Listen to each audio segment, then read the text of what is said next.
வணக்கம் ஃப்ரெண்ட்ஸ். இன்றைக்கி இந்த வீடியோவில் ஒரு கேஸ் அடுப்பு, அதாவது பெரிய அடுப்பு, ஹோட்டல், ஒரு திருவிழா அல்லது வீட்டில் எதாவது விசேஷம்னாக்கா ஒரு பெரிய அடுப்பில் நம்ம கேஸ் அடுப்பில் சமையல் பண்ணுவோம். இப்போ அந்த அடுப்பு ரிப்பேர்னால் அதுக்கு என்ன பண்ணணும், அதை எப்படி நம்ம சரி பண்ணுறது அப்படிங்கிறத தான் இந்த வீடியோவை பார்க்க போகிறோம். அதுக்கு முன்னாடி நீங்கள் அந்த அடுப்பை நீங்கள் ஃபஸ்ட்டு வாங்கி அதை ரெடி பண்ணுறதுக்கு முதல்ல அந்த அடுப்போட ஸ்டாண்டு, பீடிங் எல்லாமே சரியாக இருக்கான்னு பார்க்கணும். நல்லா தரமாக இருக்கா அப்படின்னு நீங்கள் செக் பண்ணி பார்க்கணும்.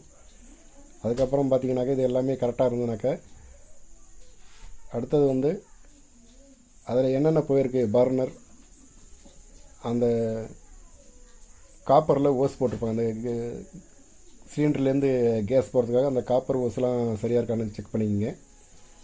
அடுத்தது பார்த்தீங்கன்னாக்கா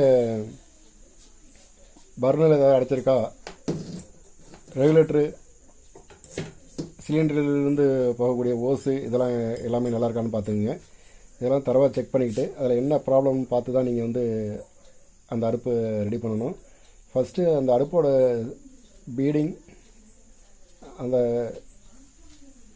இரும்பில் கொடுத்துருக்க பீடிங் எல்லாமே கரெக்டாக இருக்கா, வெயிட் தாங்குமா அப்படிங்கிறத நீங்கள் ஃபஸ்ட்டு செக் பண்ணணும். அதெல்லாம் செக் பண்ணிவிட்டு தான் நீங்கள் இதை மாற்றணும். ஏன்னா இதை மாற்றிட்டு அதெல்லாம் வீக்காக இருந்தனாக்க அதை அடுப்பு ரெடி பண்ண முடியாது. இது எல்லாத்தையுமே ஃபஸ்ட்டு ஸ்டாண்டு, பீடிங் இது எல்லாமே நல்லா இருக்கான்னு பார்த்துக்கணும். செக் பண்ணிக்கிட்டு அடுத்தது பர்னர், அடுத்தது அந்த காப்பர் ஓஸு, அப்புறம் ரப்பர் ஓஸு, இது எல்லாமே தரவாக செக் பண்ணணும். செக் பண்ணிக்கிட்டு எது போயிருக்குன்னு பார்த்து செக் பண்ணி அதுக்கு அடுத்தபடியாக தான் நம்ம அடுப்பை சரி பண்ணுறதுக்கு போகணும். இது எல்லாமே கம்ப்ளீட்டாக முடிச்சுட்டு அதுக்கப்புறமா நீங்கள் எல்லாமே சேஞ்ச் பண்ணி மாற்றுங்க. அடுப்பு சரியாக இருக்கும். வாங்க வீடியோக்குள்ளே போகலாம். நன்றி.